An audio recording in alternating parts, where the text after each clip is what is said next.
Hello everyone, Namaste, Annyeonghaseyo. I am Jagriti Sethi and welcome to my YouTube channel Jagriti Mori De. तो आज मैं आप सबके लेकर आई हूँ बहुत ही ज़्यादा इंटरेस्टिंग टॉपिक। जैसे कि हम सबको पता है, हम मॉल में जाते हैं तो सपोज हमने कोई सेम ब्रांड का, मैंने परफ्यूम पे भी वीडियो बनाई थी, तो वहाँ पे जब हम जाते हैं किसी ब्रांड के लिए लेने के लिए, तो समटाइम्स अगो हमने वही परफ्यूम 5000 का खरीदा होता है, लेकिन अगले पल हमें जब कहीं और जाते हैं सेम ब्रांड का हम जब लेते हैं तो वो 10,000 का पड़ जाता है। तो कन्फ्यूजन इतना ज़्यादा हो जाता है कि हमें लगता है दैट मे बी जीएसटी या किसी का इशू होगा।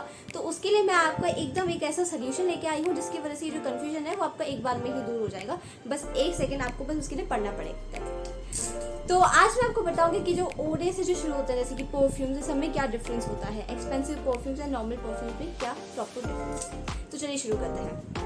सबसे पहला जो सबसे ज़्यादा एक्सपेंसिव रेंजेस जो आती है परफ्यूम की, जैसे कि अबू धाबी के हो गए या कहीं के हो गए, जो में अराउंड 5000 के अराउंड के पड़ते हैं, दैट्स परफ्यूम, ओनली परफ्यूम, और कुछ भी नहीं लिखा रहता है। तो वो उसके अंदर क्या रहता है ना, उसके अंदर जो हमारा जो फ्रेग्रेंस कॉन्सेंट्रेशन जैसे हम बोलते हैं वो रहता है 50 to 70%। I repeat, 50 to 70%। इसलिए जब आप लगाते हो ना तो आपके लिए पूरे के पूरे दिन एकदम लास्ट करता है। लोग आके मैंने बोलते ना, ऐसे पूछते हैं, wow this is so amazing fragrance, कहाँ से खरीदा? तो वो इसके लिए फिर आप ये वाला यूज कर सकते हो। जो सेकंड होता है that's eau de parfum. Perfume में होता है उसका जो 4th नंबर रहता है दैट्स ओ डे परफ्यूम।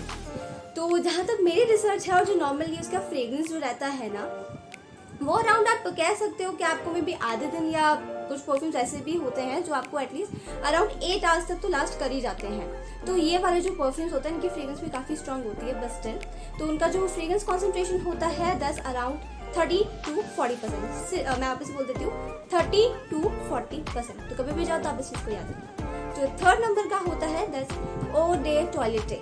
हम जब भी जाते हैं पढ़ते ही होंगे, लेकिन हमें समझ में नहीं आता होगा। तो उसका जो फ्रेग्रेंस कॉन्सेंट्रेशन होता है दैट्स अराउंड 10 to 15% का उसका रहता है, और वो आपके लिए अराउंड 4 घंटे हाईएस्ट, कभी अगर कपड़े ऐसे हो तो 5 घंटे भी रह सकता है, पर उससे ज़्यादा वो नहीं रहता। जो 4th नंबर रहता है दैट्स ओ डे कॉलिन। जो ओ डे कॉलिन रहता है उसका जो फ्रेग्रेंस कॉन्सेंट्रेशन होता है वो 4 to 5% का होता है। तो इसके लिए वो आपको हाईएस्ट कितनी देर तक, I think highest 2 to 3 hours के लिए लास्ट करता होगा, उससे ज़्यादा वो लास्ट नहीं करता। एंड जो 5th नंबर का होता है दैट्स द चीपेस्ट वन, जो हम कहीं पे भी जाते हैं जो खरीदते हैं, दैट्स ओ डे फ्रेश। जो मैं बोल रही हूँ फ्रेश, उसकी जगह स्पेलिंग कुछ और ही लिखी होगी, लेकिन होगा कुछ एफ से ही लिखा हुआ। तो जब भी कुछ एफ लिखा हो तो आप ये चीज़ का ध्यान रखिएगा, वो सिर्फ और सिर्फ फ्रेग्रेंस वाटर्स है, जैसे कि रोज वाटर हो गया, तो सब के जो वाटर है आपको बहुत ज़्यादा चीप भी मिल जाएंगे, उसकी रेट जो रहती है। तो उसके अंदर अराउंड आपका रहता है 1, 2 या 3% का उसका फ्रेग्रेंस कॉन्सेंट्रेशन होता है, दैट्स इट। तो यही 5 टाइप्स के मोस्ट प्रोबेबली परफ्यूम्स होते हैं, और 70% तक ही अधिकतर सबका फ्रेग्रेंस कॉन्सेंट्रेशन होता है। बाकी तो सारी चीज़ें आ जाती है, शहर में भी ज़्यादा लगा लेते हैं। अगर ज़्यादा वाला है तो बी केयरफुल, क्योंकि वो उसका जो फ्रेग्रेंस रहेगा ना वो आपको थोड़ा सा प्रॉब्लम क्रिएट कर सकता है, वो तो उसमें भी लिखा रहता है। तो be careful about it. I really hope कि आपको मेरी इस वाली वीडियो का कंटेंट और आइडिया अच्छा लगा होगा। सो लाइक कीजिए, कमेंट कीजिए, शेयर कीजिए, और साथ साथ में ना नोटिफिकेशन को भी दबाना ना भूलिए, और साथ साथ में बेल आइकन भी, वरना वीडियो के नोटिफिकेशन कैसे मिलेंगे, है ना। तो चलिए बाय, टेक केयर, शुभ रात्रि।